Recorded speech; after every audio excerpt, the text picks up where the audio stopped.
आज जो सबसे ट्विस्टेड था ना कि एक जो नार्सिसिस्ट कोविड होता है, जो कि इन्होंने दिखाया था कि वो भी एक टर्मिनोलॉजी है, शाहनवाज का कैरेक्टर एक परफेक्ट कैरेक्टर है, वो फ्लिप कैसे करता है टेबल को। देखा तुम्हारी वजह से, देखा ये तुम्हें एक काम सौंपा था मैंने कि घर का सिस्टम ठीक है वो। और वहाँ पे जो सबा हमीद ने इतने अच्छे एक्सप्रेशन दिए ना कि वो कंफ्यूज हो गया, क्योंकि एक नार्सिसिस्ट इंसान आपको ऐसे ही कंफ्यूज कर देता है। वहाँ पर भी उसके ऊपर बात आएगी, ये हर जगह हुआ है और वो इतना ब्यूटीफुली लिखा है सना मेहदी सरियाब ने कि आपको मजा आ जाता है। जिसे कहते हैं ना कि पिक्चर परफेक्ट जो एक नार्सिसिस्ट होता है ना, वो शाहनवाज के कैरेक्टर में आपको नजर आता है कि अच्छा इस तरह का है जी। अगर हम रिव्यू स्टार्ट करें, क्योंकि अतीका जी तो बात कर नहीं सकती, मैं सादिया जी की बात को आगे से कंटिन्यू करूंगा, जहाँ पे फाइनली सबा हमीद ने स्टैंड लिया जी और बताया और काफ़ी बोल्ड स्टेप लिए। और एक बहुत अच्छा सीन था जो शुरू जो बिल्कुल हुआ था, और वो जिस मुझे डायरेक्शन में भी ये बात बड़े मज़े की लगती है कि सीन 2 लोगों से स्टार्ट होता है, फिर बाकी एक्टर्स बड़े ग्रेजुअली ज्वाइन, यानी वो हाजरा यामीन और उनका नाम है सबा जी का हाजरा फरहीन मिना एंड और उनका नाम है सबा फरीन। ये दोनों सोफे बैठ के साथ में बात कर रही हैं और वो बहुत अच्छी बात हो रही है। और उसमें वो थोड़ी जो हाजरा वो बता भी रही है कि आप क्या ज़िंदगी में करती रही, थोड़ा सा हिंट दे रही है। और उसके बाद जब वो ग्रेजुअली वो बात उनकी होती है, वो कहती है कि आप क्या चाह रही है, मैं क्या करूँ इसके बाद, मैं कर लूँगी अपना, मुझे कोई फ़र्क नहीं पड़ता, आप अपनी बैटल लड़ें और आप इस पर वो गौर करें। इतनी देर में फैजान का आना, हाँ वो शाहनवाज आता है, शाह कहता है तुम लोग यहाँ बैठे हो क्या, ये वो फलाना और इस तरह से। और फिर उसके बाद वो आता है फैजान और बताता है कि मेरे बेटे को ख़रीदने गए थे ये, तो मेरे बेटे ये क्या आपने बात की, मेरे बच्चे को ख़रीदना है। और वहाँ पर फिर जो खड़ी होती है सबा हमीद का जो कैरेक्टर खड़ा होता है और कहता है कि हद होती है किसी बात की, अब आप इस लेवल पे गिर जाएंगे, किसी के बच्चे हैं क्या हैं आप, ये सारे आपके राया नहीं हो सकते। और फिर वहाँ पे आके एकदम फिर वो सलमान एंटर होता है और फिर सबकी।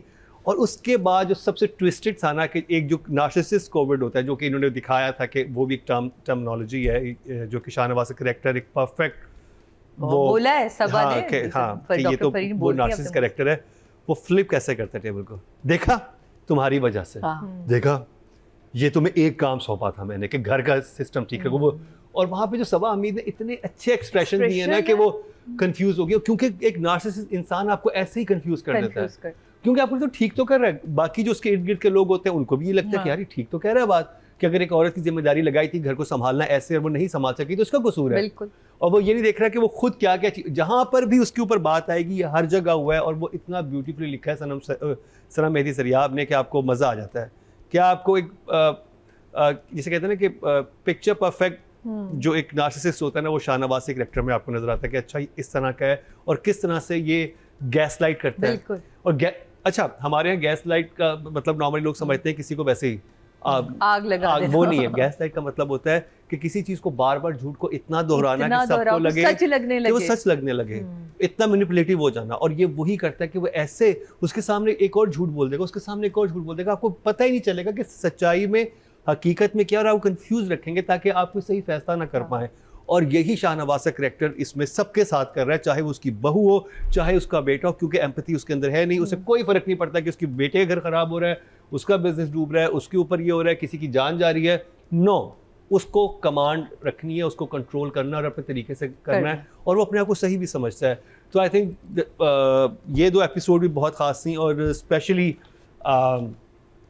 जो सलमान ने माफ किया है ना अपने दोस्त को, उसके ऊपर मैं आगे राइटिंग में मैंने भी इसलिए कुछ नहीं बोला राइटिंग पे उस पे बात करूंगा। और भी बहुत सारी चीज़ें हैं।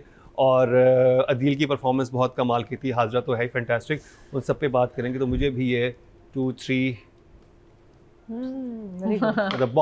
मतलब it's a very intelligent interesting watch. और अगर मैं बात करूं राइटिंग और डायरेक्शन की, तो राइटिंग में मैं हमेशा सोच रहा था पिछले 4-5 एपिसोड से कि मीना जिस सिचुएशन में है वो कैसे हैंडल करेगी, वो आगे कैसे लेके जाएगी सारी सिचुएशन को। या एक लड़की के पास ऑप्शन क्या बचता है अगर उसका हस्बैंड ये करना शुरू कर दे। और जब उसका सलमान से बात होती है और सलमान उसको यही कहता है कि ये बात आपको करनी पड़ेगी, कि आप WHO वाला जो है प्रोजेक्ट वो लें अपना और अपनी ज़िंदगी अलग स्टार्ट करें, क्योंकि वो सास से भी यही बात करती है। सास कहती है कि हम जो भी तुम कर रहे हो हम तुम्हारे साथ हैं। और फिर उसके बाद जिस तरह से वो अपने हस्बैंड के सामने जाते हैं, हस्बैंड वैसे ही चिढ़ता है कि ये फिर आगे मेरा दिमाग खाने। वो बड़ा क्लियरली कहती है कि हेलो, जितना तुम्हें निकलने की जल्दी है उतनी ही मुझे इस रिश्ते से निकलने की जल्दी है। कि वहाँ पे जो मीना की एक सेल्फ स्ट्रीम थी, जो कॉन्फिडेंस था ना, वो नज़र आया। एंड हमेशा हमें ये दिखाया गया कि लड़कियां गिड़गिड़ाती भी जाती हैं कि छोड़ दो उसे, मत छोड़ो, मेरे में क्या कमी है, मैं हूँ, को बहुत ऑब्जेक्टिफाई करते हैं ख़वातीन को कि मतलब एक वो कोई चीज़ है। वो इमोशन, उनके अंदर इमोशंस नहीं है, जज्बात नहीं है कि वो किस लेवल पे एक इंसान हर्ट होता है। ठीक है, इजाज़त है दूसरी शादी की, तीसरी शादी की, एक मर्द को, लेकिन उसके साथ बहुत सारी और चीज़ें भी होती हैं कि आप इमोशनली अगर किसी को आप इतने साल डैमेज करके और आपने एक एक्स्ट्रा मैरिटल अफेयर चलाया और उसको इस तरह से लेके चले, अपनी बीवी से चीट किया, उसका तो वो तो एक अलग हिसाब किताब बनता है ना। तो दूसरी शादी को शायद वो एक्सेप्ट भी कर ले, लेकिन जो पीछे सारा अफेयर चला उसको तो कोई भी लड़की नहीं करती। तो मुझे इससे ये था कि कहीं ये जो इस तरह के अफेयर को, ये चीज़ को ना वो ना कर दें कि उसने वो मान लिया, हाँ नहीं, उसने कहा कि मुझे उतनी उससे ज़्यादा उलझन है कि तुम मेरे इर्द गिर्द भी कहीं मौजूद हो। मुझे मीना की परफॉर्मेंस भी बहुत ज़बरदस्त लगी और राइटिंग तो कमाल की थी, वो बहुत ज़बरदस्त सीन था। फिर उसके बाद जो वो शाहनवाज़ ने जो पुरानी स्टोरी बताई, उधर डायलॉग्स बहुत अच्छे थे कि वो जिसको ट्रॉफी समझता था, मेरे लिए ट्रॉफी थी, शाहनवाज़ मेरी ट्रॉफी थी कि मैं उसे एक ट्रॉफी हस्बैंड लेके आई हूँ, लेकिन मुझसे ज़्यादा इंटेलिजेंट डॉक्टर रुबीना थी। डॉक्टर रुबीना तुम मुझे पहचान गई। रुबीना ही तो पहचानी थी शाहनवाज़ को, शाहनवाज़ को क्या पता प्यार से रूबी बोलते। रूबी तुम पहचान गई, रूबी डार्लिंग। हाँ, तो वो जो था वो और फिर समझ आया कि जो 34 साल उन्हें लगाए, क्योंकि आप एक नार्सिसिस्ट को कभी खुश नहीं कर सकते, आप ड्रेन हो जाते हो, आप कुछ भी कर लो, आप तारे तोड़ के ले आओ, वो कोई ना कोई खामी ऐसे निकालेंगे ना, कसूर आपका ही एट द एंड निकलेगा। और यकीन माने इस वक्त हमारी कितनी ख़वातीन जो हमारे घरों में बैठी हुई हैं, वो इस तरह के रिलेशंस, और not only women, men also, क्योंकि ये तो एक साइकोलॉजिकल चीज़ है जो कि ख़वातीन को भी हो सकती है। जैसे कि नूरजहां में सबा हमीद कैरेक्टर काफ़ी नार्सिसिस्ट था, वो सब चीज़ें कंट्रोल कर रहा था। तो बहरहाल ऐसे लोग हमारे इर्द गिर्द मौजूद होते हैं, लेकिन जितनी खूबसूरती से सनम मेहदी ज़रियाब ने इस तरह के कैरेक्टर्स को इनकॉर्पोरेट किया अपने स्क्रिप्ट में, दैट इज़ अमेजिंग। मज़ा आता है, रिलेटेबल आपको लगते हैं और आपको लगता है कि अच्छा ये तो हमारे इर्द गिर्द किसी न किसी कहानी है। आप चाहे मीना की कहानी देखें, सलमान की कहानी देखें, उसके दोस्त की कहानी देखें, तो आपको ये सब इर्द गिर्द आपको लोग नजर आते हैं। और मुझे लगता है कि इतना इंटेलिजेंटली समझाया भी जा रहा है। और फिर वही बात थी जो नादिया हमेशा शुरू से कह रही थी कि सबा हमीद इस कैरेक्टर में क्यों है, वो जस्टिफाई अब आके हुआ कि वो क्यों है, क्योंकि अब जो उन्होंने फ्लिप लिया है ना, और जो एक कॉन्फिडेंस, यानी एज अ व्यूअर आपको खुशी होती है कि yes yes yes we were looking for that, यही तो एक चाहिए था, यही तो होना चाहिए था। और ऐसी ही जैसे बस तेरा साथ हो में हमें राइटर लेके आया वहाँ पे कि अंसा जब अनस से घर जाएगी तो क्या होगा। अब ऐसे ही है कि अब ये सारे जब शाहनवाज़ के अगेंस्ट फ्लिप करेंगे तो क्या होगा। And I must say direction was so good, because कोई भी इमोशन जिसका आप देखना चाह रहे हो तो आपको कभी ये नहीं लगा कि वो इमोशन आपसे मिस हुआ हो। और वो महरीन जब्बार ने बहुत खूबसूरत तरीके से, बहुत एलिगेंट तरीके से, एंड आई थिंक जो सीन्स की कोरियोग्राफी हुई है, जो उसकी आप देखिए रोमांस तक को नहीं छोड़ा, सलमान और जो उसका सीन है बेडरूम का, क्या प्यारा रोमांस।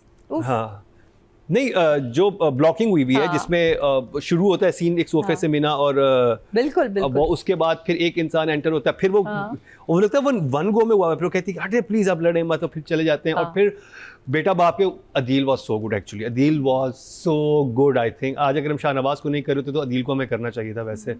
और उधर जो पूरा हुआ है कि आपसे किसी का इमोशन भी वो नहीं हुआ, थप्पड़ वगैरह सब चीज़ें आपको मिली। और नॉर्मली वैसे वो सीन सीढ़ियों पे होता है, लेकिन आज उन्होंने ड्राइंग रूम में कर लिया ये वाला सीन। तो I think for me last week भी इस वीक भी बोथ आर 10 and 10।